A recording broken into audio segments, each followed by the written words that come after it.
Bonjour Sue, ça va bien? Ça va bien, merci. Donc, avant de commencer, parle-moi un peu de ton entreprise. Bon, je suis propriétaire d'un restaurant, il s'appelle Couteau, puis c'est à Ville-Sainte-Catherine. Puis avant ça, j'avais des Cora, donc j'ai beaucoup d'expérience dans la restauration. Donc, dans la restauration, pas mal toute ta vie. Oui, depuis l'âge de 13 ans en fait. Puis comme gestionnaire, tu as eu en masse de défis? Oui, énormément. Donc, comme tu sais, on est là pour parler des vrais enjeux des gestionnaires. Donc, c'est pour ça que tu es invité aujourd'hui, parce qu'on a eu la chance de parler ensemble de bienveillance. Oui. Donc, dans le cadre de la formation de leadership au féminin que tu as suivi avec nous, on a parlé beaucoup d'intelligence émotionnelle. Oui. Et c'est cette conversation-là qui a fait en sorte que j'ai voulu t'inviter pour parler de ça, justement, parce que tu as parlé de bienveillance. Oui. Tu as parlé à quel point que tu étais une gestionnaire bienveillante, puis qu'il y avait un peu un double tranchant. Oui. Donc, est-ce que tu peux me parler un peu de justement ce concept-là de bienveillance que tu as intégré dans tes pratiques de gestion? Bien sûr. Premièrement, merci de m'avoir invité à venir aujourd'hui. Je suis honorée, puis en même temps, je me dis, si on en parle, bien, il y a plein d'autres entrepreneurs qui peuvent en parler entre eux aussi. En fait, j'ai toujours été en affaires avec mon conjoint, puis on a toujours eu la mentalité que c'est comme nos familles. Donc, on était extrêmement, et on est toujours très, très, très généreux, proches. Puis, tu sais, on veut que les gens qui sont avec nous sont heureux, donc on est très accommodant en fait d'horaire, en fait de préférence de journée de travail, des congés demandés, des avances de paye. Toutes ces choses-là, pour nous, c'est important qu'on les aide et qu'ils sont bien dans leur milieu de travail. Donc, quand moi j'entends ça, souvent, tu sais, on dit justement la bienveillance n'est pas assez présente dans le milieu de travail. Puis ce qu'on dit beaucoup dans les entreprises aujourd'hui, c'est justement que les gestionnaires ont besoin de s'adapter à cette réalité-là, à cette flexibilité-là. Mais ça ne veut pas dire que parce qu'on est comme ça, qu'il n'y aura pas nécessairement des problèmes ou des conflits quand même. Tu sais, c'est pas un miracle là, d'être bienveillant, ça ne va pas régler tous les enjeux. Aucunement.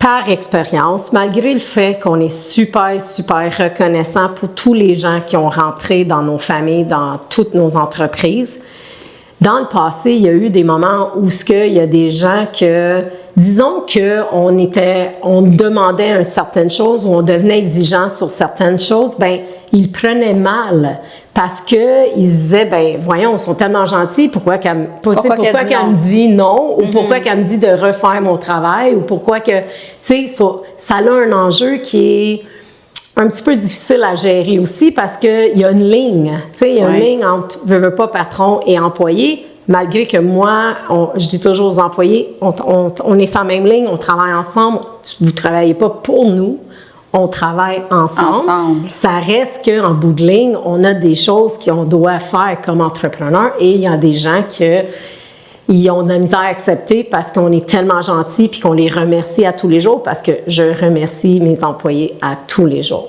Parce qu'ils pourraient travailler n'importe où, mais ils ont choisi de faire partie de notre famille.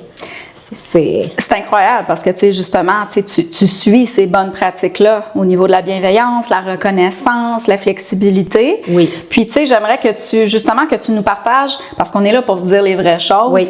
Un conflit, une expérience que tu as eue, justement, qui t'a déçu, tu sais, qui a fait en sorte que cette perception-là, parce que toi, en étant bienveillante, puis moi, je te rejoins là-dessus parce que je me retrouve beaucoup là-dedans dans mon style de gestion aussi, mais à un moment donné, c'est que c'est tes propres limites qui sont franchies. Oui.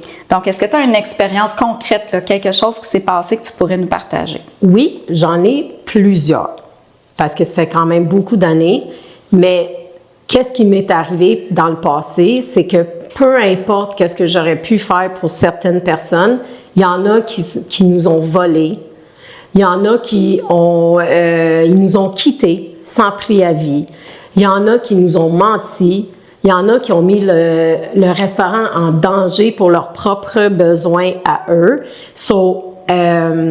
Peu importe comment qu'on peut être accommodant, gentil, bienveillant, généreux, on a vécu des déceptions avec des gens, c'est certain. OK. Puis ça, est-ce que ça t'a fait justement changer un peu ta posture? Tu sais, dans les derniers mois, on t'a vu justement dans la formation, tu as eu des révélations aussi là, dans l'intelligence émotionnelle, les types de personnalités. Tu sais, on a parlé beaucoup de ça. Est-ce que tu as eu des révélations que tu as pu appliquer justement après dans ton style de gestion qui est venu un peu plus renforcer ces limites-là? Oui, tout à fait.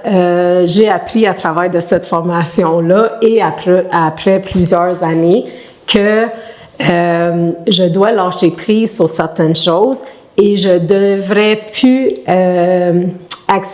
comment qu'on dit, avoir une expectation en français? Une attente. Une attente.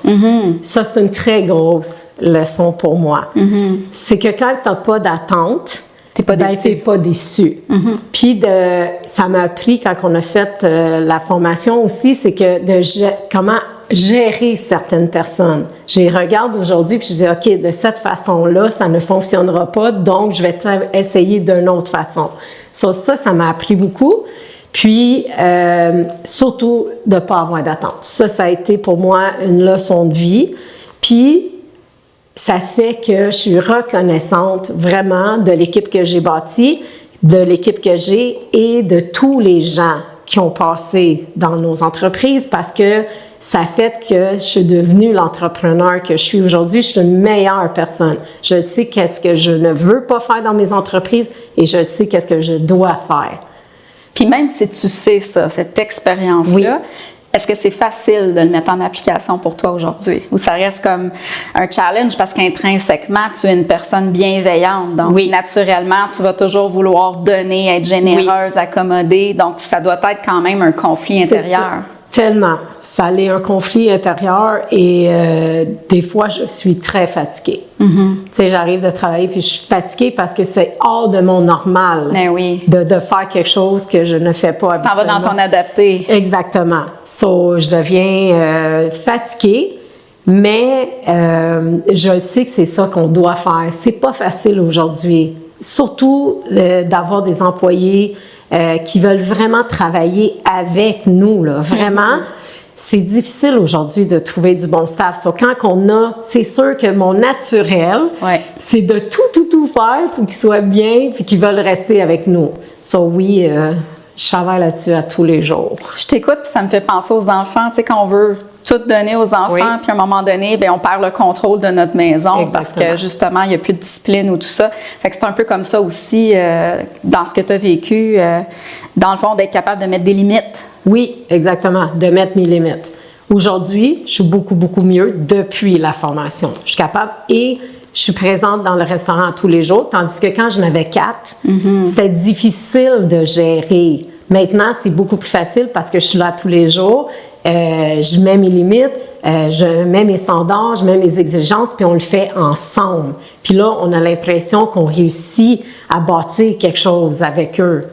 C'est vraiment le fun. C'est super. Puis si tu avais donné un conseil là, à un gestionnaire, un jeune qui se dit, ben moi, je viens d'acheter une franchise parce que toi, Couteau, t'es franchisé, donc tu étais chez Cora avant, donc tu es vraiment un propriétaire franchiseur.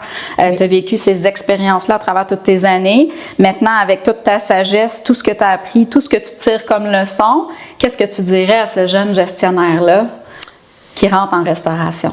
Je pense que le plus beau conseil que je pourrais donner à quelqu'un, c'est de toujours avoir la porte ouverte de ton bureau. Toujours. Parce que des emplois, il y en a partout. 25 cents de plus, 50 cents de plus, une pièce de plus, tu peux l'avoir n'importe où. Mais un entrepreneur qui est à l'écoute, qui veut que son employé soit bien, qui veille à que l'équipe va bien, c'est l'affaire qui est le plus important. Et c'est rare qu'un employé va quitter pour un 50 sous de plus parce qu'il est bien ou ce qui est. Sur moi, c'est le conseil que je donnerais, mais en même temps, je dirais, garde tes limites.